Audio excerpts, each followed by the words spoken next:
think that's why this particular program works for us, because we can be anywhere in the world, in any time zone, in the US, Uzbekistan, Kazakhstan, in the mountains, in the dead of winter, by the beach, and Isaac can connect if the internet is, working. I mean, we've been bouncing through the mountains in the car, and he's trying to get into his course because he doesn't want to miss it. So I am super excited that for this next episode of Coffee with Code School, I have Scarlett with me, and she's going to be talking about the parent perspective and the super mom perspective, as I call it. So Scarlett, why don't you tell us about yourself? Well, as you've already mentioned, my name is Scarlett. I have 3 kids, and I'm from Georgia, USA. I grew up outside of Atlanta, but I spent most of my adult life living abroad with my family. And my kids and I have talked about this recently. They're coming to the realization that they've spent more time abroad than they have in the US. And they realize they know more about life outside of the US than being an American. So we've just discovered we need to find that balance in our family. We're American, but we're global citizens. And I think that's something I wanted my kids to be, and still hold on to their identity, to who they are, finding themselves. We like traveling, obviously. We like meeting people, drinking chai and coffee, and being outdoors. My husband is the techie person in our family. And I think my oldest son, Isaac, got that from him, and I'm the outdoors person. So I'm into this to learn also, and because Isaac is really engaged in coding and like his dad. So I support that. So why coding? I mean, you mentioned that your husband's a techie, but what kind of inspired you to think about coding classes for Isaac? I began when during the lockdown, we were in Uzbekistan and life was really restricted, and Isaac had been isolated from his friends. And of course, as everyone knows, our kids were online too much. And I knew a little bit about Scratch. My husband had introduced him to it. So I was allowing Isaac to do that because I knew he was creating something.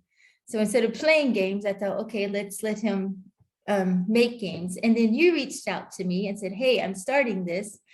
And Isaac, I think, became really excited because our children were classmates in Pakistan, and he had been missing some connection with his friends. And I knew that he was interested in this, but I didn't know how to get him connected. And even though it was available or is available in Uzbekistan, there's a language barrier. He was not quite fluent in Russian and Uzbek. So there were some restrictions, but when you reached out to me, I was excited for Isaac, and he was able to connect with some of his old friends. So at the time, that was the main interest. And then he just really loved it. I mean, it's how many years? That was in 2020, I think. And he's still into it. So yeah, it's been good for him. And coding is such a social thing. I mean, when you imagine coding, you imagine somebody sitting in a dark room typing, right? But it's actually making games and playing games with your friends. And that's exactly how we started off, playing with my son and all of his friends. And then it just kind of expanded from there. So you were right there, right at the beginning. So I've noticed that Isaac is very, very diligent with his coding classes, whether he is at a family dinner, whether he's in the car, whether he's out somewhere, he is always in that class. And it must be really tough. You're managing multiple schedules. You're working, your husband is working, and this is where the hashtag supermom bit comes in, right? How do you do it? I think that's why this particular program works for us, because we can be anywhere in the world, in any time zone, in the US, Uzbekistan, Kazakhstan, in the mountains, in the dead of winter, by the beach, and Isaac can connect if the internet is, working. I mean, we've been bouncing through the mountains in the car, and he's trying to get into his course because he doesn't want to miss it. He's never really been into sports very much. And as you mentioned, life is very busy. We go to work, we come home, but with coding, he can do this wherever he is. And I think that's why it's really worked for us. And that, you know, you and your teachers are always supportive of Isaac. You're available, you work with their schedules. It's just been really great for our lifestyle.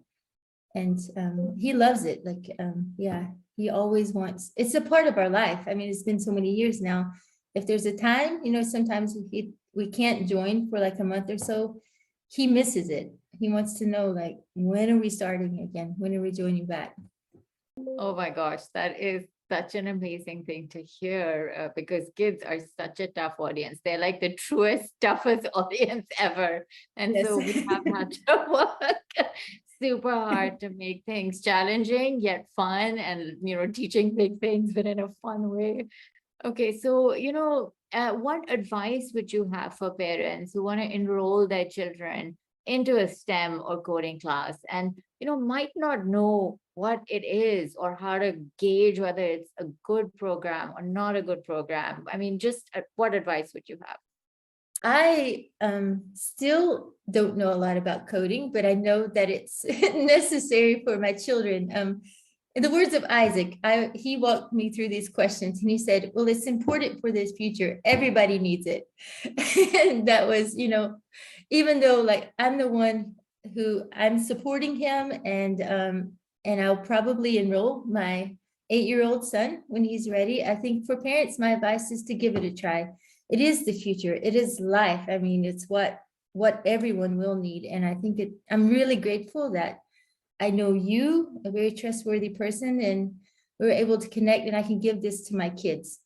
And I'm really thankful for that. I would encourage parents to try it. Even if you do not like me, you do not know anything about it. I've been learning, and it's really exciting to see your kid stay committed to something for so long. And he's really excited to show his games, and we have something to show our family and my family who would otherwise, not have any connection with this. That's so great to hear. That is so great to hear. And coding, when we were young, when I learned it in college, it was something very dry and very difficult. But I think with all these low code platforms, it's just so much fun. And you can just kind of make things quickly. It is very, very gratifying to think all the great stuff the kids can make. So, how satisfied are you overall with Isaac's progress in coding classes and just generally the overall experience? Well, clearly I'm very satisfied. I want him to continue. If he's happy, I'm happy. It's been worth the investment in our time. Isaac struggles in math, and he struggles with remembering things, and he assures me that coding helps him with his memory and helps him with problem solving. And he's taking piano. He said his success is a lot to do with being able to code and to work through these problems. So, and I was asking him the other day, like, how is he doing? It seems like he's involved in some more difficult classes, and maybe he's struggling, and but he enjoys the challenge. Like he said he wants to keep going with this. He doesn't want to stop. He likes trying these difficult tasks. So that's really inspiring to know you guys are doing such a good job. I think that's it from our side. That's all I had to ask you. And I just really wanted to thank you for your time. This was such an interesting conversation. And I know a lot of parents will get super inspired based on your experience as well. So thank you for taking out the time. Thank you. Thank you for allowing my son to join the journey with you. Oh, you're too kind. You're too kind.